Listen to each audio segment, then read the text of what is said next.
Reka nsubire ndabaramutse mwe banywanyi mukurikira imboneshakure yacu ari nayo yanyu Shiramatsiko TV. Ni imboneshakure imwe rudende dushikiriza inkuru n'ibiganiro utaronka ahandi. Uyu ni umwanya w'amakuru agezweko ari kuvugwa ngaha mu gihugu c'u Burundi. Iyi mboneshakure yacu ari nayo yanyu yibanda ku makuru aba ari kuvugwa cane cane ku gateka k'azina muntu, aba ari kuvugwa mu cibano, aba ari kuvugwa ku mbuga ngurukana bumenyi, aba ari kuvugwa mu makungu, aba ari kuvugwa muri politike ndetse n'andi yose mutamenye mamwe aranyegejwe turatohoza amaze tukabaha ido n'ido.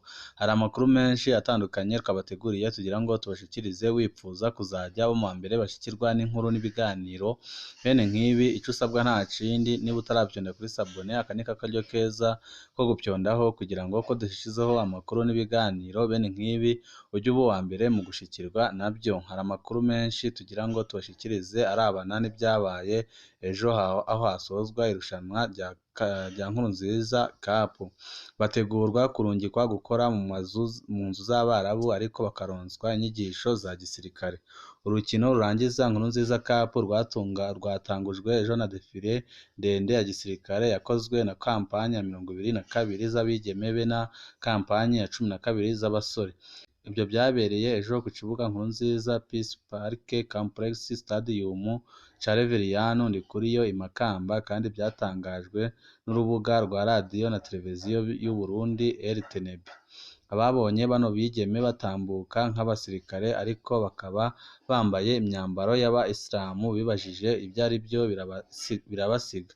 Bano bigeme bategurwa kurungikwa gukora ibikorwa byo mu mazu travailleurs domestiques mu bihugu by'abarabu cane cane Arabia Saudite na Oman.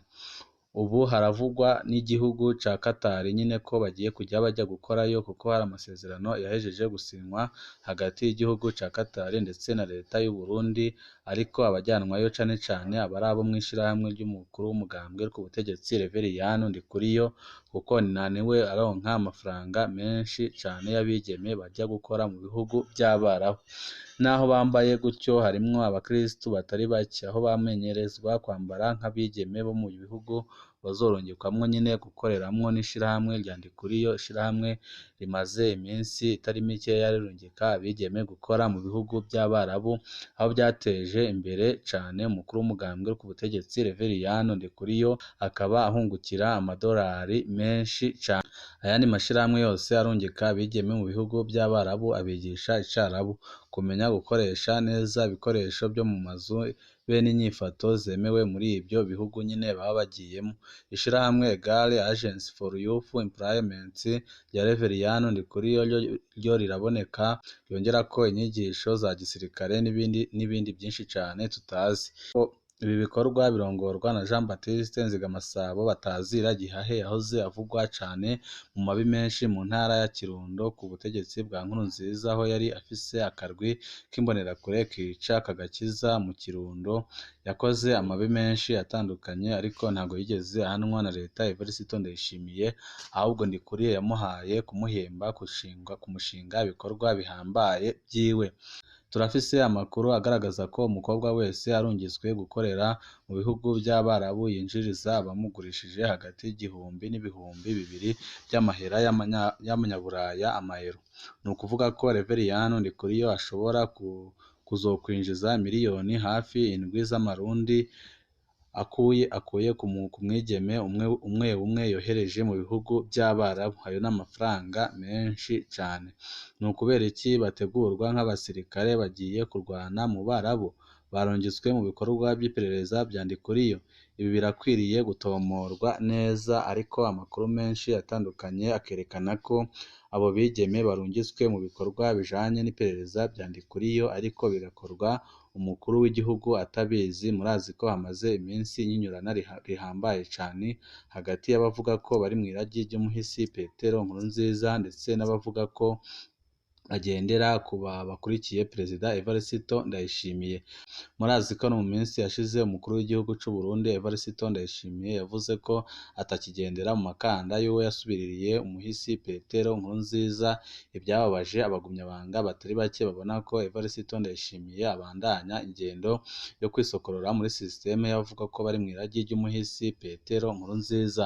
Murazi ko n'igihe abarundi ndetse n'abo mu mugambwe bahimbaza imyaka 3 iheze umuhisi Petero Nkurunziza asandavye, umukuru w'igihugu c'u Burundi Evariste Ndayishimiye ntabwo yigeze yitaba ibyo birori, ahubwo yahisemwo kwigira mu mahanga, nta n'ijambo ry'ubutegetsi ryigeze ribera muri ibyo birori, ibyongereje ishavu ry'abavuga ko bari mu iragi ry'umuhisi Petero Nkurunziza. Kandi nanone murazi ibyo umukuru w'igihugu aherutse gukora ejo bundi, aho yafata amafaranga menshi cyane y'abagwizatunga ndetse na bamwe mu bajenerali bahambaye cyane akayahindura ibipapuro, ibyababaje abagumya banga ku buryo bukomeye cyane.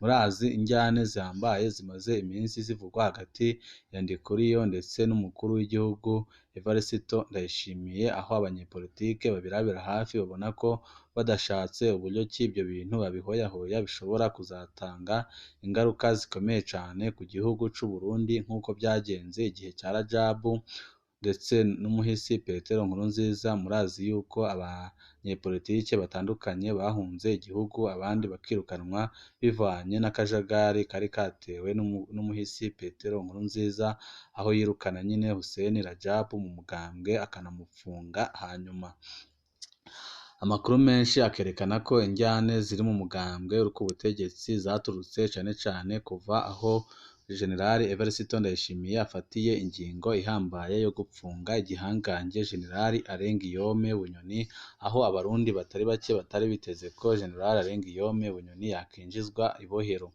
Ariko ubu ngubu tubibutse ko imyaka 57 irumanye umuganwa samuragwa w'ingoma y'Uburundi Karori Ndizeye akomboye se umwami Mwambutsa wa kane bagira icenge. Kwa munani Mukakaro 1936 umuganwa samuragwa w'ingoma y'Uburundi Karori Ndizeye yashikirije ijambo ritangaje cyane. Umuganwa Ndizeye yamenyesheje ko ku neza y'igihugu no mu ntumbero yo gukingira inzego z'igihugu agiye kurangura amabanga yo kurongora igihugu. Uwo munsi nyine yarahagaritse ibwirizwa shingiro, yongera arabogoza leta y'umushirangoma wa mbere Leopold Biha. Bukeye yagenye Kapiteni Michel Micombero mu mabanga y'umushirangoma wa mbere. Kuwa mbere Nyakanga 1966 samuragwa Karori Ndizeye yahavuye yimikwa nk'umwami w'u Burundi ku izina rya Ntare wa gatanu Karori Ndizeye. Mu migenzo y'ikirundi nta mwami yimikwa se akiriho, iyo babonye ko bikenewe ko himikwa uwundi mwami wahahora yasabwa kwiha ubuki agasandara. Abakurikiranye iby'akahise bavuga ko umuganwa Ndizeye yahenzwe n'abari bashaka gutembagaza intwaro ya cami.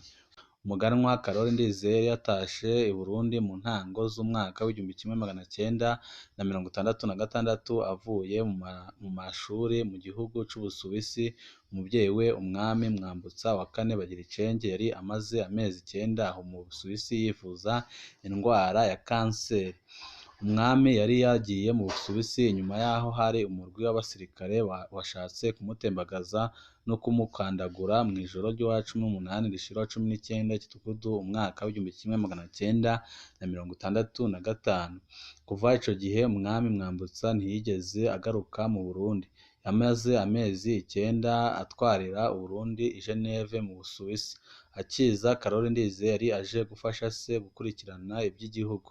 Umuganwa Ndizeye yari akiri muto cyane, yari hafi kukwiza imyaka 19 y'amavuko.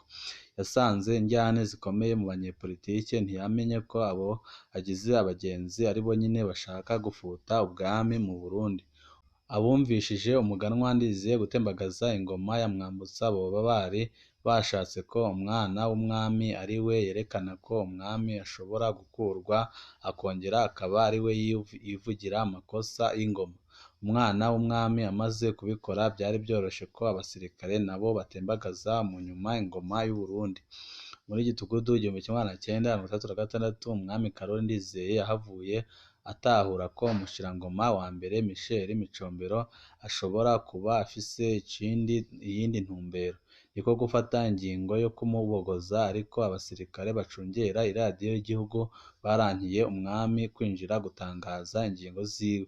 Inyinyurana rikomeye hagati y'ubwami n'umushirangoma wa mbere riba riratanguye nyine mu Burundi. Kuwa 23 Munyonyo 1966 umwami Ndizeye yuriye indege imushikana Kinshasa mu birori byo guhimbaza umwaka Perezida Joseph Désiré Mobutu yari amaze ku butegetsi. Imbere yo kurira indege, umwami yashize umukono ku itegeko rishinga ko umugambwe wa Prona uhindutse umugambwe umwe rudende wemewe mu Burundi. Iyi ngingo yagize ingaruka zikomeye ku mategeko y'u Burundi. Umugambwe Prona wamaze imyaka 27 ari wo mugambwe wonyine wiganje mu Burundi. Iyo yabaye ingingo ya nyuma y'umwami Ntare wa gatanu Charles Ndizeye.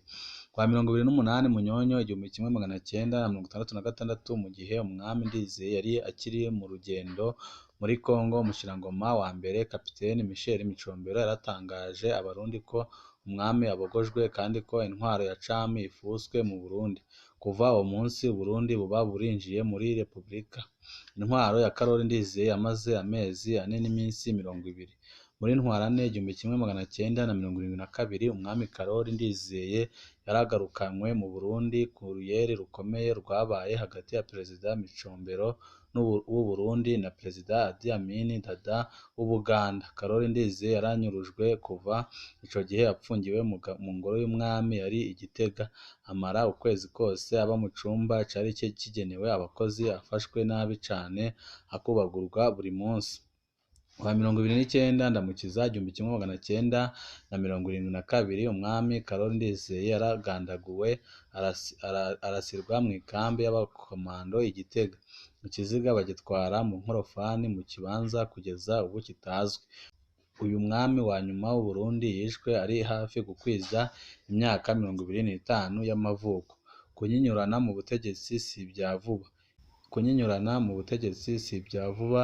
Ibi ngibi tubona nyine biriko biraba hagati ya Perezida Evariste Ndayishimiye ndetse n'urongoye umugambwe uri ku butegetsi Reveriyano Ndikuriyo. Si iby'ubu ngubu kuko biramaze igihe kitari gitoya kandi byaragiye biranaba no mu kahise k'igihugu c'u Burundi. Ni ngaha duce dusozerera amakuru twaba twabateguriye, twifuza kuzajya bo mu mbere bashikirwa n'amakuru n'ibiganiro bene nk'ibi. Ico usabwa nta kindi, niba utaravyonda kuri sabone vyondaho kugira ngo ko dushyizeho amakuru n'ibiganiro bene nk'ibi ujye uba uwa mbere mu gushikirwa nabyo.